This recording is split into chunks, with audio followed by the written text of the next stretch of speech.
Muy buenas noches, soy Gerardo Viloria, quien le da la bienvenida a su programa En Voz Alta. Como todas las noches tenemos la oportunidad y el privilegio de contar con personajes que nos acompañen precisamente para charlar con todos ustedes. En esta ocasión no es la excepción. Contamos en el estudio con el licenciado Cuauhtémoc García Ortega, quien es politólogo y presidente del Grupo Político Estado de México, y él nos estará haciendo la reflexión de qué sucedió, también cuál será el futuro del Partido Revolucionario Institucional. Para esto le doy la más cordial bienvenida a mi muy querido amigo don Cuauhtémoc García Ortega. Cuauhtémoc, Gerardo, te lo agradezco mucho, como siempre, a tus órdenes. Y de igual manera, como todas las noches que tengo el privilegio de conducir este programa, me acompañan precisamente mi muy querido amigo, el genio de la informática, Rodolfo Camposeco Torres, a quien esta noche le doy, como siempre, mi personal reconocimiento. Gracias, Rodolfo, por estar con nosotros esta noche. Al contrario, gracias, Gerardo. Bienvenido de nuevo, mi estimado Cuauhtémoc. Y bueno, estamos también en espera de nuestro queridísimo amigo y hermano, don Ernesto Rodríguez González, quien esperamos que pueda acompañarnos esta noche, y así lo deseamos realmente. Bien, mientras tanto, charlaremos de inicio con nuestro queridísimo invitado, don Cuauhtémoc García Ortega. Cuauhtémoc, independientemente de que se ha dicho mucho de qué es lo que sucedió en torno al partido, qué es lo que el PRI Revolucionario Institucional, a eso me refiero, qué causas fundamentales ocurrieron para que tuviera esta debacle. Yo quisiera que en lo personal conociera nuestro auditorio tu punto de vista, porque tú eres un hombre que ha vivido al interior del partido, eres un hombre que también ha sido cuestionador de las acciones del partido sin que esto te lleve a un extremo. Has sido verdaderamente también un hombre que con valor has dicho lo que está mal y también los aciertos, y como politólogo, bueno, pues qué decir de que tu juicio será muy importante para nuestro teleauditorio. Con mucho gusto, Gerardo. Rodolfo, Sí. Desde luego que un acontecimiento de este tamaño es producto de muchos hechos que se fueron encadenando a efecto de generar un fenómeno social, político,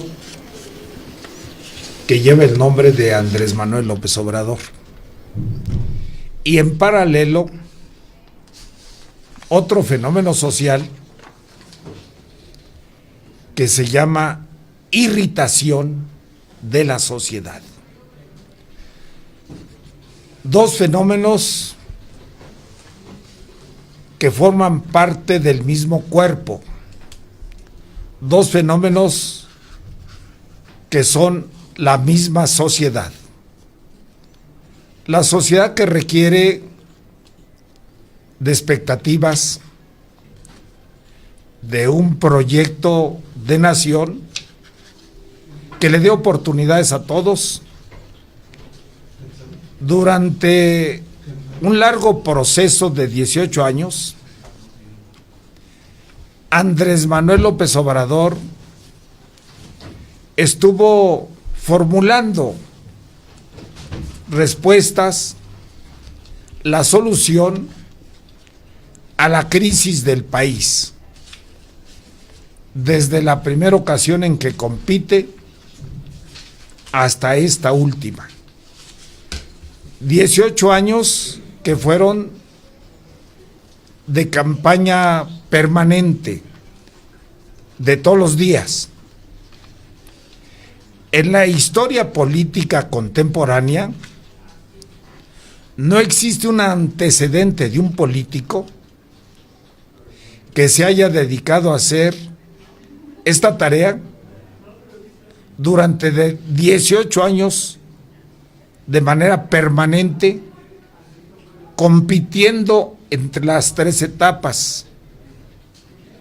Cada sexenio se postuló en el primero, no logró el objetivo en 2006, estuvo muy cerca. En 2012 tampoco lo logran, estuvo más distante y continuó con esa insistencia y finalmente su presencia ante la sociedad tuvo la aceptación suficiente. Podríamos decir una aceptación arrolladora en relación a los adversarios. Pero esto se conjunta de ese cuerpo social con la irritación de la sociedad. Una sociedad agraviada por la delincuencia, por la falta de oportunidades de trabajo, la estructura económica sin la capacidad de dar respuesta a las demandas de la gente, buscó cobijo en alguien que pudiese representar y hacer suyas las demandas de la sociedad.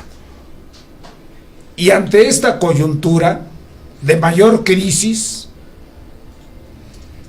los bonos sociales, el bono democrático, se incrementó de manera considerable, desproporcionada, de acuerdo a datos históricos, porque se veía venir el huracán llamado Andrés Manuel López Obrador. Pareciese que cuando se da un fenómeno de esta naturaleza, hay que tomar las providencias correspondientes. Y no se tomaron. No se tomaron las providencias correspondientes, particularmente del partido en el poder, del Revolucionario Institucional. Pareciese que en lugar de prepararse para la llegada de un huracán, solamente se dedicaron a comprar sombrillas para protegerse de una lluvia atípica. Y la gente veía la contradicción, y el huracán ahí venía. Ricardo Anaya trató de hacer un gran ejercicio y lo logró, unir al PAN con el PRD, a un partido de izquierda también, el MC, el PRD de izquierda, logra esta alianza, que la denominan un frente, pero no fue suficiente, porque se observaban muchos intereses de no permitir de que Ricardo Anaya llegara.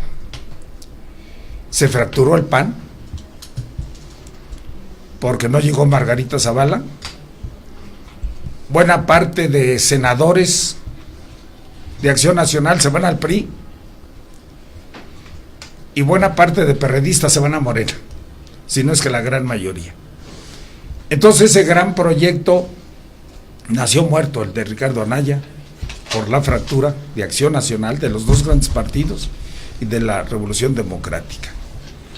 Así es como se fue fraguando. ¿Esto qué nos indica? Que de alguna manera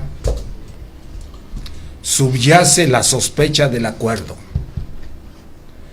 de que hubo un acuerdo porque se veía un huracán que nadie lo iba a poder detener, y más valía convenir términos de seguridad para que no fuesen arrollados todos. y así lo observamos. El discurso del tabasqueño cambió, se convirtió en defensor del presidente de la República y lo sigue siendo hasta hoy. Y de esta manera, pues el tabasqueño arrolla en las elecciones, un resultado verdaderamente histórico.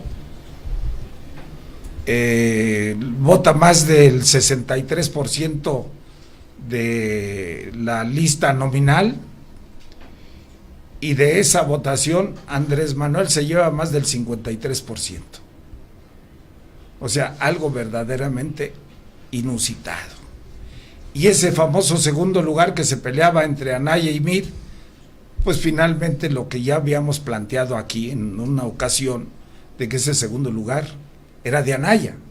Meade no pudo llegar al segundo lugar, que era la obsesión, no pudo llegar al segundo lugar, y Anaya le dio ventajas, llegar al segundo lugar. Perdió, pero tiene senadores de primera minoría, cosa que el PRI no los tiene, como es el caso de César Camacho, que él, perdiendo en el 2000, fue senador porque quedó como primera minoría. Ahora no le alcanzó porque el PRI se fue a tercer lugar. Entonces la primera minoría la tiene el PRD y es Juan Cepeda, el senador, por una nariz, pero en la democracia se pierde o se gana por un voto. Este sería mi primera apreciación, mi querido Gerardo. Muchísimas gracias. Sin lugar a duda, lo que tú has señalado en este momento de que pudo haber habido algún acuerdo es algo que ha flotado en el ambiente. Es decir, también esto de que si bien es cierto que Andrés Manuel gana con un porcentaje muy alto, también es verdad que no podemos decir que tiene la mayoría de los votantes de México, porque tenemos un padrón de más de 80 millones de electores. Y si votaron por él 33, ¿sí? Millones, donde, es decir, esto no significa que tenga absolutamente la mayoría de aceptación del pueblo mexicano.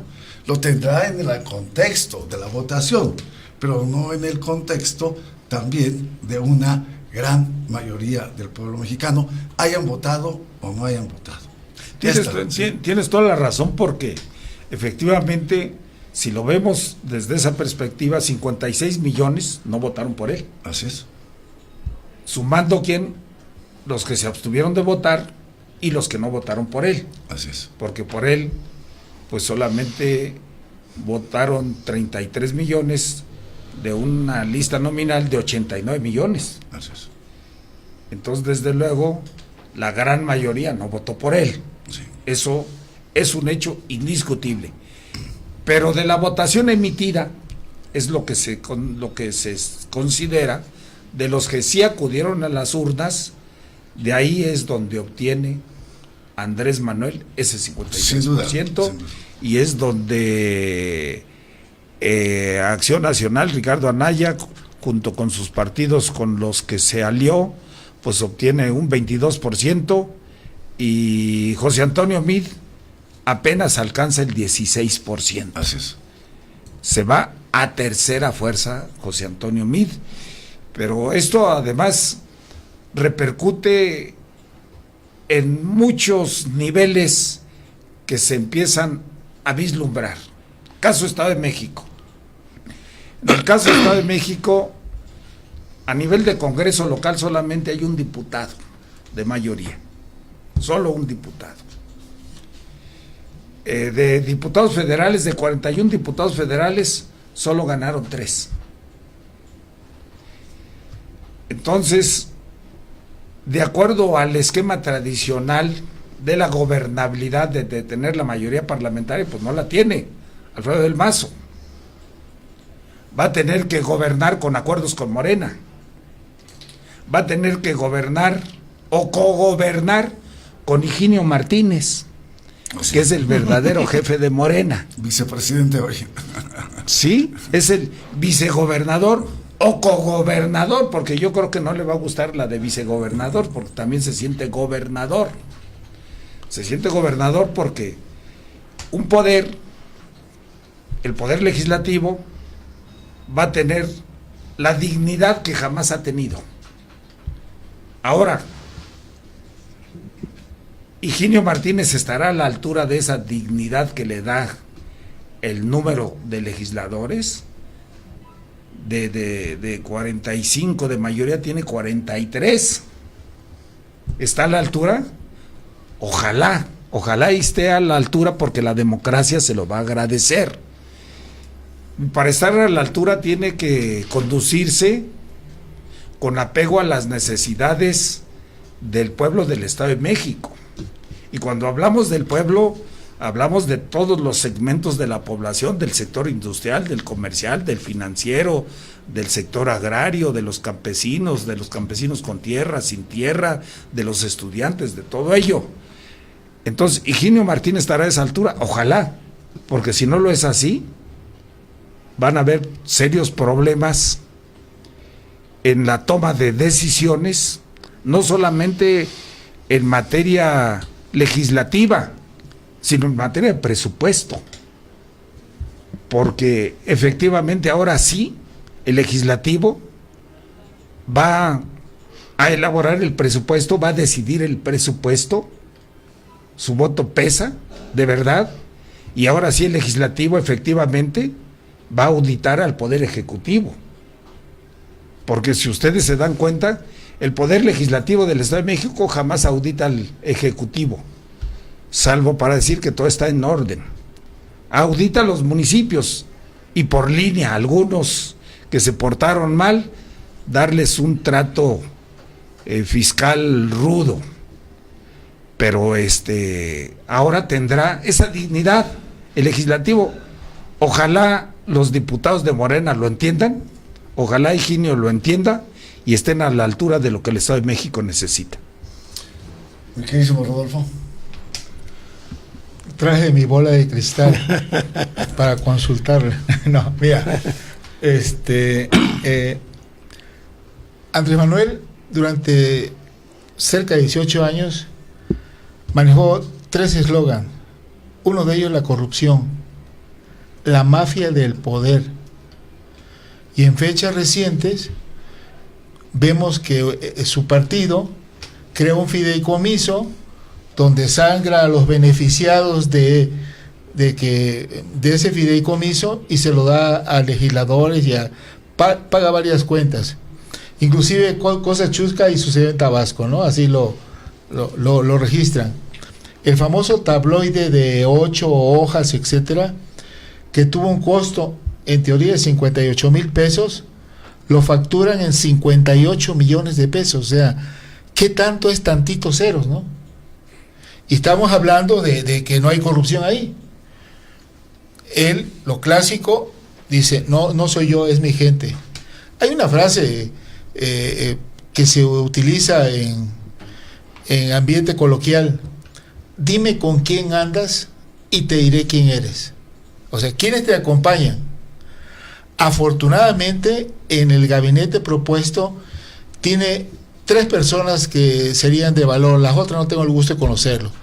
Uno es Esteban Moctezuma Barragán, que inclusive fue secretario de Gobernación, secretario de Desarrollo en la administración de Ernesto Zedillo, y que por otra parte el día de ayer renunció a la Fundación Azteca. Tiene una serie de escuelas, tiene una metodología y sí se ha aplicado este personaje. Fue subsecretario de Educación también con Zedillo. Conseguido, ¿eh? No, tuvo 3. Es que el problema vino cuando le dio un infarto o algo por el estilo, de tanto estrés que tenía.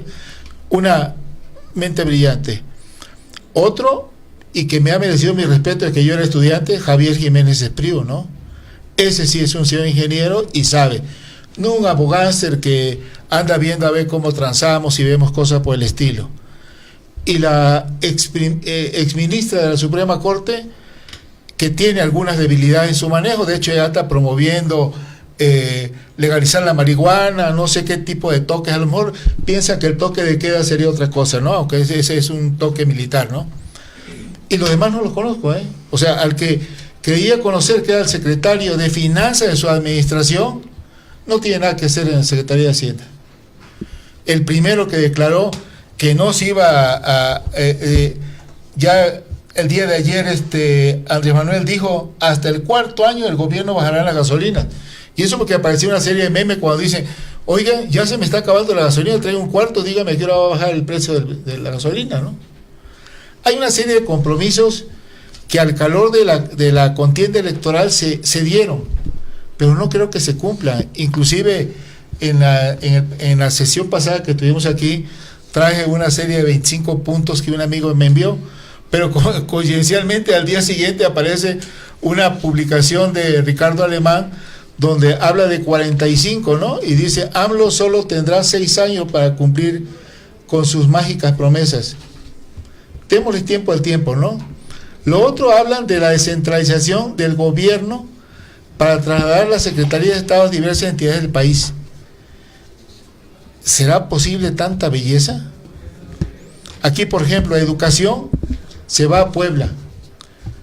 Hay muchos núcleos que lo apoyaron, y grupos empresariales que trabajan para la Secretaría de Educación, y no creo que, por ejemplo, no vayamos tan lejos, la famosa Plaza de Santo Domingo, ¿no? Donde se emiten certificados, una serie de cosas, y copia, fotostat, eso ya no van a estar.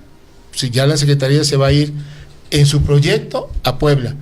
No creo que le alcance el tiempo para hacerlo todo, si no se va a generar una serie de inconformidades. Hay muchas cosas que están por verse, me explico. Andrés Manuel es mi paisano, él contendió en 2 ocasiones la gobernatura del estado y la perdió. Las condiciones cambiaron, hoy tiene un gobierno del estado a modo, que es Arturo Núñez Jiménez, una mente brillante que era priista y también. Da la casualidad que en esa época los priistas brillantes se fueron a la oposición. Hoy Andrés Manuel recibe de todo, de Nestora, que era con doble ciudadanía y finalmente ya no lo es, una serie de cosas raras, ¿no? Hay algo que no me ha quedado claro, la sobreexposición que le criticaron allá en Guanajuato y en Querétaro, que él aparecía en todo, hasta yo creo en la iglesia, no sé. Él se dice que es católico, pero a lo mejor ni lo es, ¿no? Porque el partido de Encuentro Social, que no es católico, sino es de la otra evangélicos, pues lo apoyan, y resulta ser que 2 partidos, uno que apoya a Andrés Manuel, Encuentro Social, ya desaparece, ¿no? Porque no alcanzó la votación, y Alianza, que apoya al PRI, a Antonio Meade, también se va. A punto de irse en esa coalición estuvo el PRD y también estuvo el Verde. Es que hay algo que no me ha quedado claro, que hay opciones.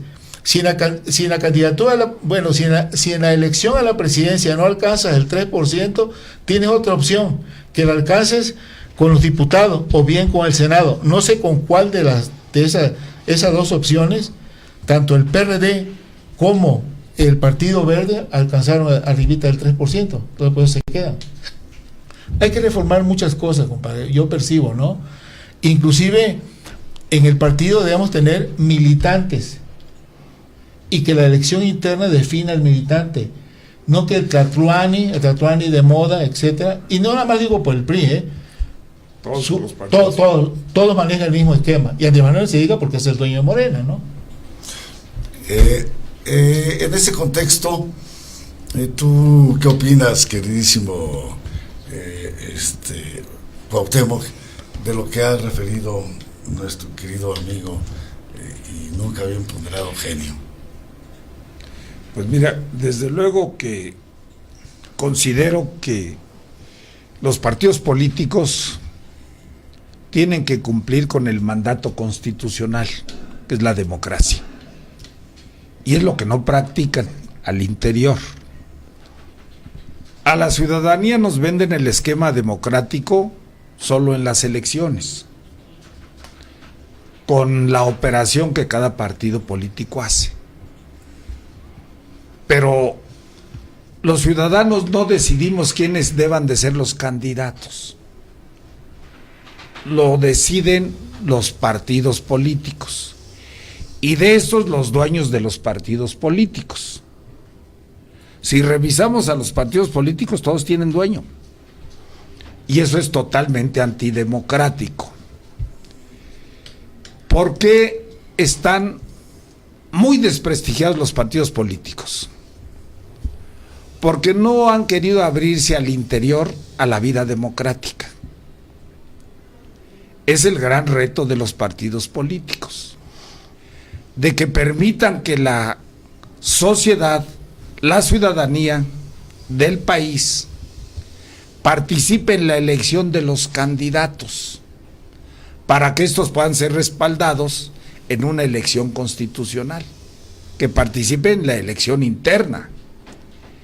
Bueno, no se le permite ni siquiera a sus militantes participar en la elección de los candidatos, porque en los últimos tiempos las imposiciones fueron brutales de todos los candidatos. Ninguna se cumplieron siquiera las formalidades de un estatuto en una convención, de manejar 2, 3 y simular una elección y darle la victoria al que querían. Ni siquiera eso se hizo, refiriéndome particularmente al PRI. No se hizo. En los otros, en Acción Nacional hubo el jaloneo, en el frente hubo el jaloneo, finalmente Ricardo Anaya lo gana, pero en Morena, pues el candidato ya venía anunciado desde la fundación de Morena. Y en el PRI, que era el que estaba ávido de reencontrarse con su militancia, pues imponen al candidato como siempre ha sido, la imposición del candidato. Pero eso es lo que ha cansado a la militancia y no se dan cuenta o no quieren aceptarlo, que es la realidad. Las imposiciones han debilitado al PRI. Si revisamos hechos históricos, tenemos uno incuestionable. Cuando en el 88 el Estado de México pierde la elección presidencial y en el Estado de México se pierden 9 diputaciones federales, porque no fueron todos en candidatura común, si no se hubiera arrasado todo el Estado de México. Mario Ramón Beteta era el gobernador. ¿Qué sucede con Mario Ramón Beteta al otro día? Renuncia, pide licencia al cargo de gobernador. Carlos Salinas de Gortari no le perdonó haber perdido la elección presidencial en el Estado de México y haber perdido 9 diputaciones. Eran otros tiempos. ¿Y qué sucede? Esto lo narro porque cuando llega Luis Donaldo Colosio a ser presidente del Comité Ejecutivo Nacional del PRI, él se da cuenta de que se tenía que democratizar, que la antidemocracia estaba haciendo mucho daño como le hizo a todas las organizaciones obreras, donde son dictaduras. Y el partido que abraza la democracia, que es su lema, la democracia y la justicia social, pues no lo practica. Entonces Luis Donaldo Colosio impulsó las consultas abiertas y fueron muy exitosas. Del 88 que el PRI perdió, porque quedó bajo sospecha el triunfo de Carlos Salinas de Gortari, pero todos los análisis nos indican que el PRI perdió, y si no perdió, fue muy cerrada la competencia. La respuesta de Luis Donaldo fue la adecuada: entregarle las decisiones internas del PRI a la militancia, y así se preparó para las elecciones que venían.